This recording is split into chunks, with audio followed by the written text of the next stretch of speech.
back everyone for some more of my Hartlepool career mode in FIFA 22, and this is the series finale. We are at the end of Season 5. Of course, those of you that watched the last video knows, and you can see on the newsfeed right there, we did indeed win the Champions League. We ended up beating Manchester City in order to lift the title. We're going to look at some of the stuff here on the feed. You can see Perez was the Champions League player of the tournament. And you can see we end up getting Champions League. We ended up getting the quadruple of the Carabao Cup, Premier League, FA Cup, and Champions League.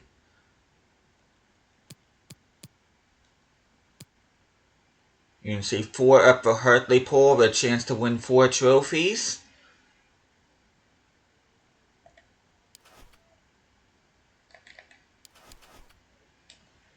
Okay, they don't have a team in the tournament, which I think is weird, but before we look at the tables and tournaments and stats and all that, hope you guys have an awesome day today. Hope you guys doing well. First things first, you can see we absolutely wiped the floor of everybody else in the Premier League. Liverpool ended up overtaking Manchester City in the second position, which Manchester City was in that second spot for the longest time. Chelsea ended up getting the 4th and final Champions League spot. Wolves were in 3rd for the longest time. They ended up dropping to 7th. Leeds, fair play to them, ended up finishing 8th. 9th place goes to Arsenal, which is a bit of a surprise. Everton in 11th, which Everton fans are probably wishing that their team was in that position right now. But relegated teams are Fulham, Southampton, and Preston.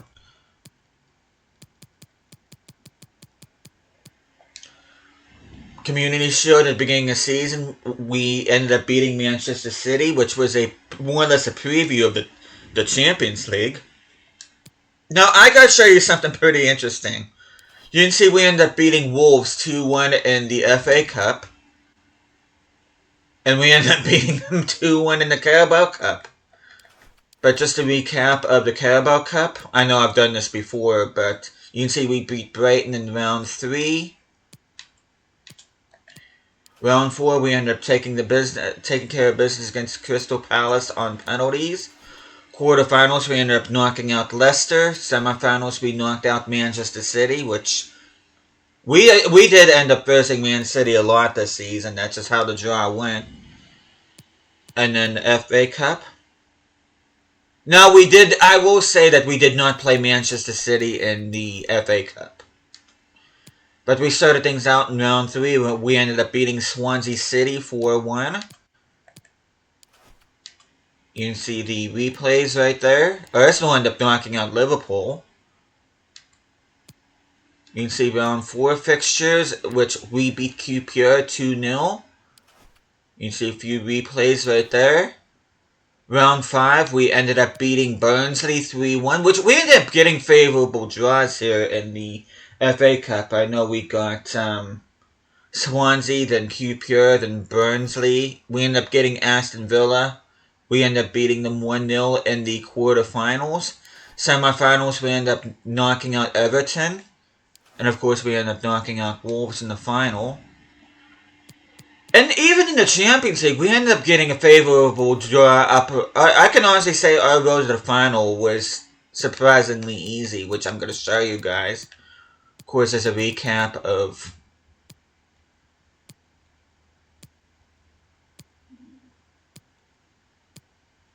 group stage action here. You can see all the groups. But yeah, we ended up drawing against Nice, which I know I mentioned this in the halfway point video. We ended up knocking them out 4-1 in aggregate. You can see the other round of 16 ties. Quarterfinals, we got drawn against our group opponents, Leipzig. We ended up beating them 4-2 on aggregate after winning 2-0 on the first leg and drawing 2-2 on the second leg. Semifinals, we ended up getting Monaco, and we ended up beating them 5-1 on aggregate after winning them 2-0 in the first leg. We ended up beating them 3-1 in the second leg. And of course, you guys saw in the last episode, we ended up knocking out Manchester City. Europa League was won by Espanyol. Fair play to them. Well, I don't know why I said it like that. I'm kind of surprised. Espanyol, of all teams, that kind of become a yo-yo team of the Spanish leagues, they've been jumping between the first and second divisions and knocking out Borussia Dortmund. That would have been a classic to see. And the Conference League was won by Arsenal. They ended up winning the Unai Emery derby 4-2 against Villarreal. And then World Cup, I honestly don't give two rats about.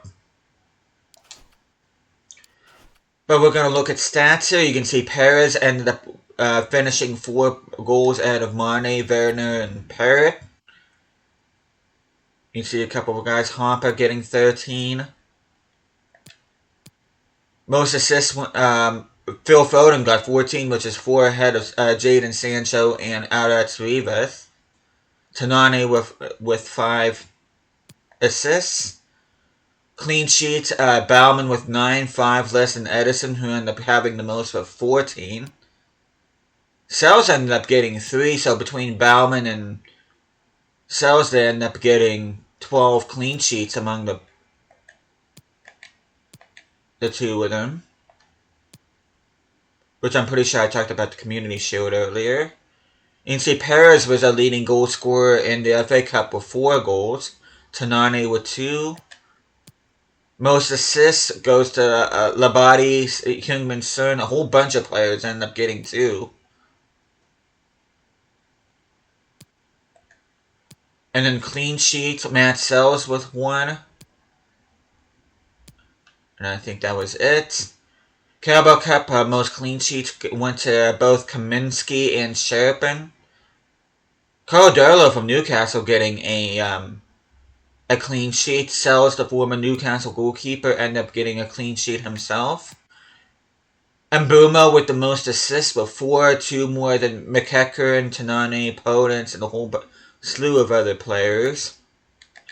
And the most goals went to Aratz Rivas with 5. That is 1 more than Grant, Podence, Watson, Hopper, and Perez.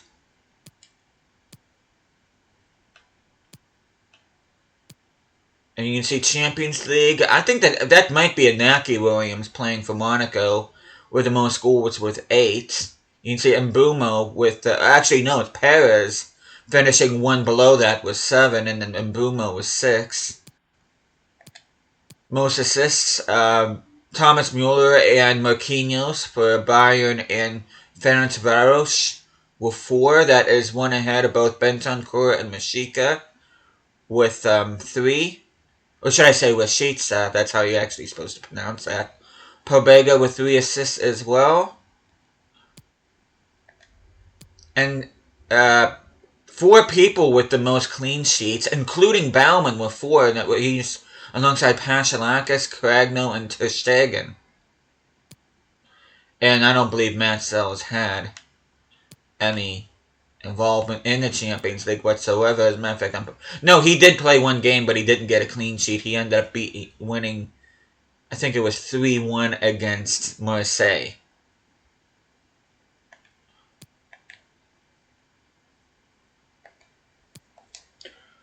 But we are going to go ahead, once the game actually lets me get out of this, we are going to be looking at the rest of England. Oh. Now we're going to start things off with the Championship. And you see Burnley and Brighton automatically... Look at that race! Only 3 points separate first from fourth. Watford, Newcastle, West Brom, and Sheffield United will be battling out in the playoffs. But it's at 7-point difference between 5th and 1st. That is insane, and sad to see Newcastle having to resort to having to play in the playoffs. Hopefully they can go through. I'm going to have to send my head here just to see what happens. But relegated teams are Birmingham, Luton, and Rotherham. League One, Peterborough and Sunderland end up getting promoted. Plymouth Argyle just getting edged out by Sunderland. They'll have to compete with Sheffield Wednesday, Bolton, and AFC Wimbledon. Fair play to Wimbledon. Which I should do a career mode in the future with. Which I kind of already did. I've done a couple. I think I've done one in FIFA 19 and another one in FIFA 21. That was both on the Switch. But I'm going to have to do a proper one sometime in the future on my channel. But relegated sides are Charlton, Shrewsbury, Salford, and Bradford.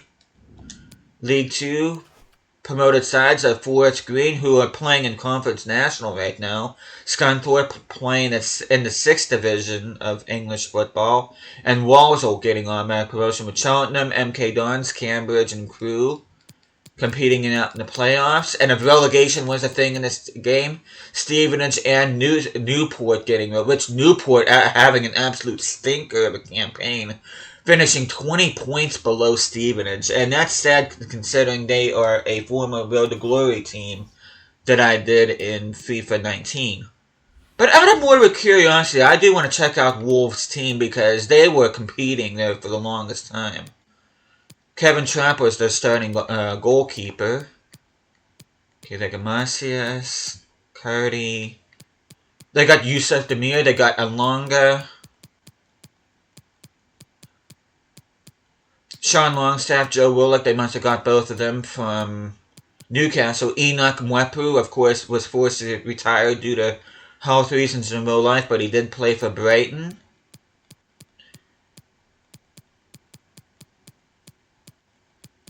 Got the Hungarian Bola. That's interesting. Got Todibo, Kalulu. Those are good high potential center backs. Mosquera. That's actually a hell of a decent Wolves team. I can see why they were competing for the Champions League for the longest time. But we are going to take a look at transfer budget real quick here, just to show you guys what our initial budget was, which is an absolute freaking joke. Considering that we won everything besides the Carabao Cup last year, we only had $128 million in the transfer budget. And we're going to look at objectives. Financial one we're not going to meet because I don't really care about that one, to be honest. Youth development, they signed 3 players in midfield position. We've done that. We're not playing another position, but so I don't really care about long term. Brand exposure, we ended up signing a player in the same nationality of the club, which I'm going to show you guys who I ended up signing for that, which I don't believe. As a matter of fact, I know I didn't because I signed this guy after I did my halfway point video. But getting 20 games or at least 1 goal. Of course, we won the Champions League and we ended up getting the domestic treble. We're going to take a look at a youth academy, which we don't have a whole lot of players. As a matter of fact, we only have 4. And we are very nearly maxed out on squad depth. We can only sign 1 other player.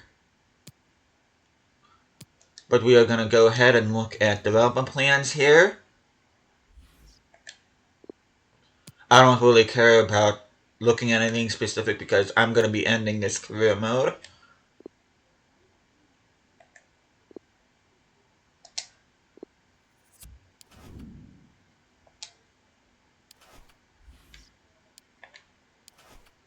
And then we're going to go to Transfer Hub. Hopefully he's there, which Luka Jovic playing for Atletico. That's interesting. But the guy we ended up signing, which I ended up paying a release clause for him of $490K, and that is Aiden Fisher. I ended up getting him from Salford City. And the main reason I just signed this guy was to fulfill the objective. I wasn't planning on getting anybody specific at all. If anything, I did want to go for somebody cheap, and luckily, like I said, he did have a release clause of $490K, so I did end up getting him. And then take a look at other transfer history. A couple players going on loan, a couple players going out on permanent.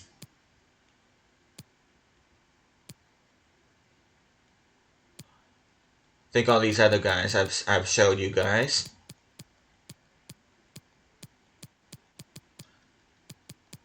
Not a terribly busy transfer period this season, just because I just didn't have the funds to get the players I wanted, specifically Mavropanos and Amiri.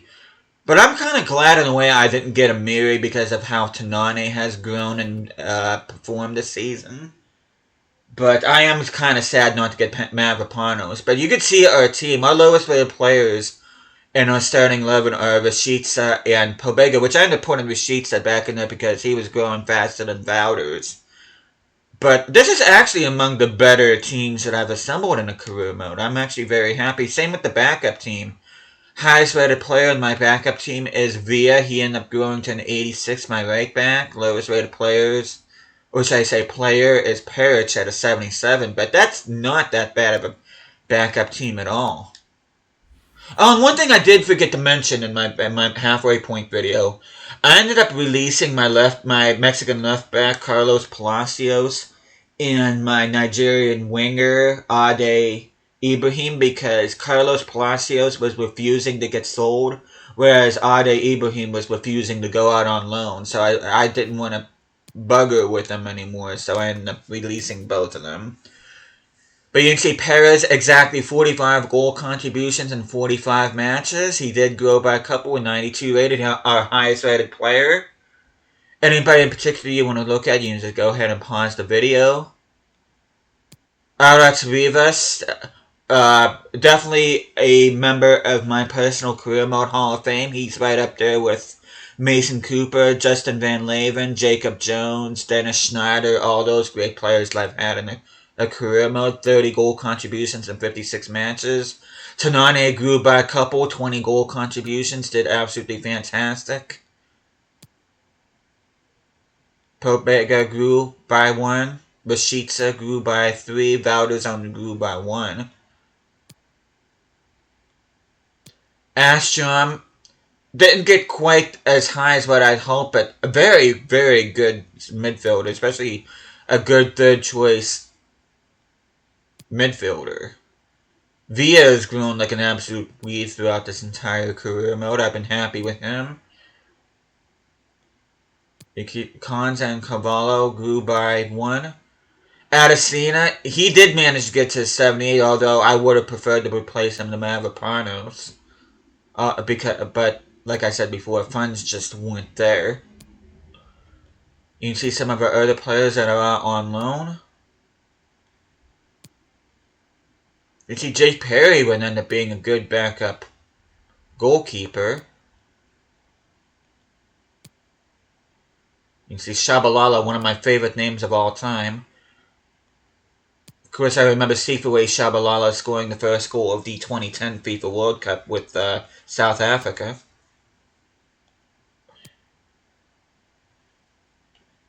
Huddersfield is another team I'm kind of itching to get back to career mode with.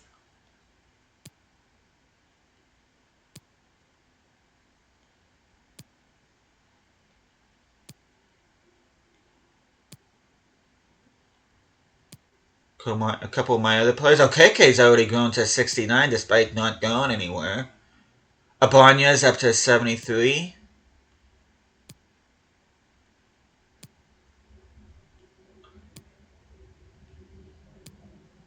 Clayton has grown by, he's grown like an absolute weed.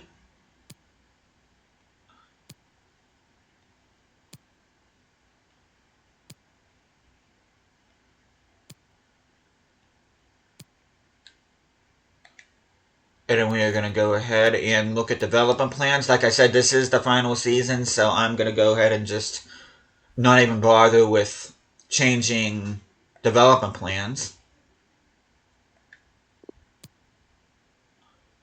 Oh, no wonder why Fisher isn't growing. I had him unbalanced the whole time. I didn't even notice that.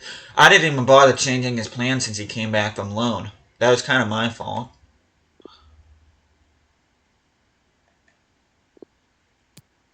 You can see my center back duo of Cavallo and Konza.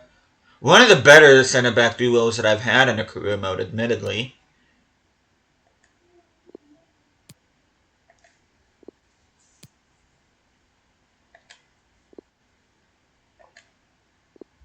Matty Cash and Villa was kind of competing for a top spot there for a while, particularly the last 2 months of the season. Bentancur and Pobega were an awesome center mid duo too. I'm really going to miss this team. Ashram, a wonderful backup midfielder. He is my backup on the bench of my first team. He used to be a Parrish, but he just is not growing at all.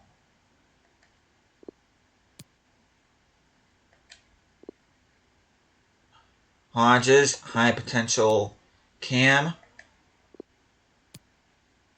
I end up getting a lot of center attacking mids from my youth academy. Despite being 32 to 9, he did grow to a 79 and starting the season with a 77. You can see Arat Rivas, like I said, a Hall of Famer in my personal experience with career mode.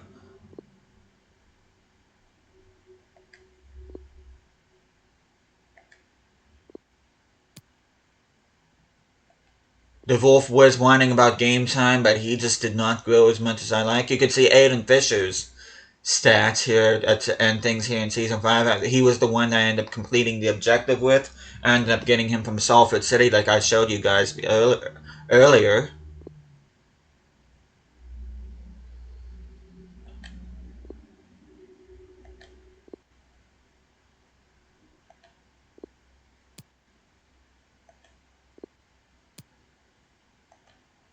You see some of our other players here. A lot of youth academy graduates. You can see Hampa's final stats as well as Perez, our highest rated player, at a 92. 97 pace, 91 shooting, 87 dribbling. That's just incredible. But that is our look at how our team has ended this career mode. And one final note, what I usually do at the end of each career mode, I do want to show how my career went. You can see I stayed with this club, unlike my Journeyman career mode. This was on an alternate save file. I ended up winning 5 league titles in 5 seasons, winning 5 domestic cups and 2 continental cups. Our biggest win was a 9-0 win against Sunderland on March 2023, and our biggest defeat was 3-0 against Southampton in 2021. You can see we ended up getting winning 265 out of 303 games. Oh. And if there's anything in particular you want to go ahead and look, you can just pause the video. But we're going to go season by season here. But this has been an amazing career mode. Like I said, this is among the better career modes that I've played. And you can see last season we ended up selling Hansen to Manchester City for a whopping $175 million.